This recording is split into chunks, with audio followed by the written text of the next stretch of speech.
कर्ज काढून देतो म्हणून फसवणूक करणाऱ्या प्रसाद पाटणकर व नीलम प्रसाद पाटणकर यांच्यावर गुन्हा दाखल करण्याबाबत मान्य पोलीस उपअधीक्षक सो कराड यांना प्रहार जनशक्ती पक्षाच्या वतीने देण्यात आले निवेदन। विद्या उर्फ विजया संपत घाडगे राहणार लाहोटीनगर मलकापूर यांनी दिनांक 15/2/2025 रोजी कराड शहर पोलीस स्टेशनला प्रसाद श्रीकांत पाटणकर व त्यांची पत्नी नीलम प्रसाद पाटणकर राहणार मंगळवारपेठ कराड यांच्या विरुद्ध कर्ज काढून देतो म्हणून पैसे उकळल्याबाबत तक्रारी अर्ज दाखल केलेला आहे। तरीही दिनांक 15/2/2025 रोजीच्या अर्जाची दखल घेऊन 4 दिवसांपूर्वी कराड पोलीस स्टेशनचे एपीआय जाधव मॅडम यांनी हा अर्ज दिवाणी आहे म्हणून निकाली काढण्यात येत आहे असे तक्रारदार यांना सांगण्यात आले।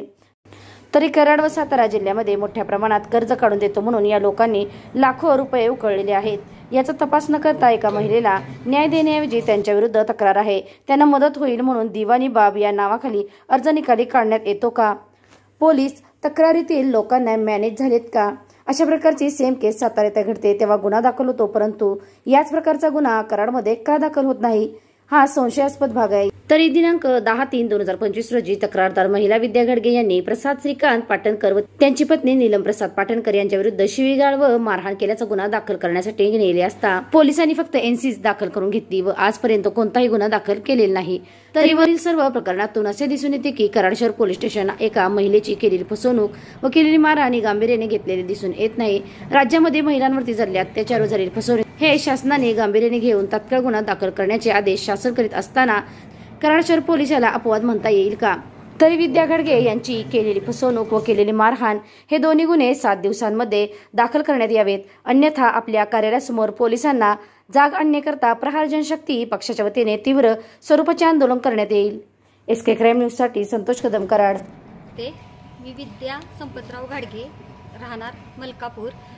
माझी तक्रार नीलम प्रसाद पाटणकर व प्रसाद श्रीकांत पाटणकर यांच्या विरोधात फसवणूक म्हणजे जी अशी फसवणूक केली आहे की कर्ज देतो ह्या आमिषापोटी त्यांनी माझ्याकडून 2,13,800 रुपये घेतलेले आहेत। ते विविध कारणाने विविध प्रकारे घेतलेले आहेत। लोनची फाईल करून घेतो त्यासाठी माझ्याकडनं 50,000, माझ्या भावाकडनं 50,000, गाडीला सबसिडी मिळवून देतो त्यासाठी 80,000, परत 3,000 रुपये घेतलेले आहेत की बांधकाम योजनेचे कसे पैसे गोळा करतात तसे बाबा ह्या आमच्याकडे पण ही योजना आहे की त्यात 3,000 रुपये गोळा करून तुम्हाला आम्ही रिटर्न 10,000 रुपये देणार, तुमच्या खात्यावर पैसे जमा होणार, असे मी 10 बायकांचे पैसे गोळा करून ते पण दिलेले आहेत। अशी टोटल माझी रक्कम 2,13,800 रुपये ह्या पद्धतीने त्यांनी फसवणूक केलेली आहे। ह्या संदर्भात मी पोलीस स्टेशनमध्ये अर्ज केलेला असून त्या अर्जाची दखल आता 2 दिवसापूर्वी केली, पण अशा पद्धतीने केली की ती केस दिवाणी केस आहे ह्या पद्धतीनं मला म्हणजे तिथं पोलीस स्टेशनमध्ये सांगण्यात आले। ह्यामध्ये मी पाटणकर यांच्या घरी गेले असता त्यांनी माझ्यावर मारहाण केली। मी पैशासाठी घरी गेलेले, बाबा की पोलीस केस नको का, ह्या गोष्टी ह्यात मला पडायचं नाही, तुम्ही मला पैसे द्या, ह्यासाठी गेले असता ते नीलम पाटणकर व प्रसाद पाटणकर यांनी मारहाण केली। त्यासाठी मी पोलीस स्टेशनमध्ये गेले असता त्यांनी माझ्याकडनं फक्त एनसी दाखल करून घेतली, ते पण 10 तारखेला घेतली ह्या महिन्यातल्या, आणि त्याच्यावर काहीही अजून कारवाई झालेली नाही। नमस्कार, मी मनोज माळे, प्रहार जनशक्ती पक्ष सातारा जिल्हा अध्यक्ष। माननीय DYSP साहेबांना एक निवेदन दिलेलं आहे। कराड तालुक्यात सातारा जिल्ह्यामध्ये कर्ज देतो मग आमिष दाखवून कितीतरी हजारो शेकडो महिलांकडून पैसे वसूल केलेत। त्याबाबतची तक्रारी प्रहार जनशक्ती पक्षाकडे आल्यानंतर त्याच्यात शहर पोलीस स्टेशनला एक तक्रार दाखल केली होती। त्या संदर्भातला न्याय कराड शहर पोलीस स्टेशन दिलेला नाही आहे। त्यांनी त्या तक्रार जी दाखल केलेली होती, जो अर्ज दिला होता त्याचा जे दिवाणी बाब या नावाखाली त्यांनी तो अर्ज निकाली काढला। कराड शहर पोलिसांना काम करायचं नाही आहे, टाळाटाळ करतात का अजून काही कारणं आहेत? सेम केसमध्ये सातारामध्ये तो गुन्हा दाखल होतो 420 खाली याच्यामध्ये, आणि कराड शहर पोलीस महिलांच्या वरती होणारा अन्याय, फसवणूक, मारहाण याबद्दल गांभीर्याने घेत नाही आहे। राज्य शासन ह्या सगळ्या महिला अत्याचारावरती किंवा महिलांवरती जे फसवणूक किंवा मारहाण होते त्याला गांभीर्याने घेत असताना कराड शहर पोलीस त्याला अपवाद आहे का, या संदर्भातलं निवेदन आम्ही माननीय DYSP साहेबांच्याकडे कराडला घेऊन गेलो होतो। DYSP साहेबांच्या बरोबर माननीय PI साहेब पण कराडातले होते।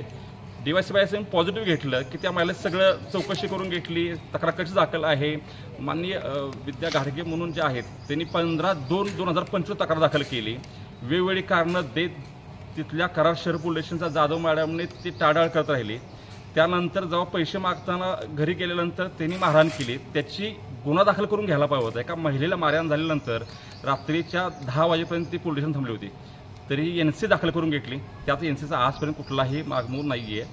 अशा प्रकारचं कराड शहर पोलीस स्टेशनचं जे आहे कराड शहर पोलीस स्टेशनचं जे आहे वर्तणूक, त्याबद्दलची तक्रार आणि न्याय मागण्यासाठी माननीय DYSPंकडे गेलो.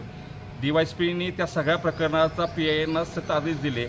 महिला एखादी येत असेल पोलीस स्टेशनला आणि तिच्यावर जर तात्काळ कारवाई नाही केली तर इथून पुढच्या ह्याच्यात कारवाई करण्यात येईल. प्रहार जनशक्ती पक्ष निवेदन दिलेलं आहे. आता कराड शहरातील दोघं पाटणकर आहेत, जे पती पत्नी आहेत, त्यांचे नीलम पाटणकर आणि दुसरे एक पाटणकर आहेत, ते पाटणकरांनी अशा कितीतरी महिलांना फसवले.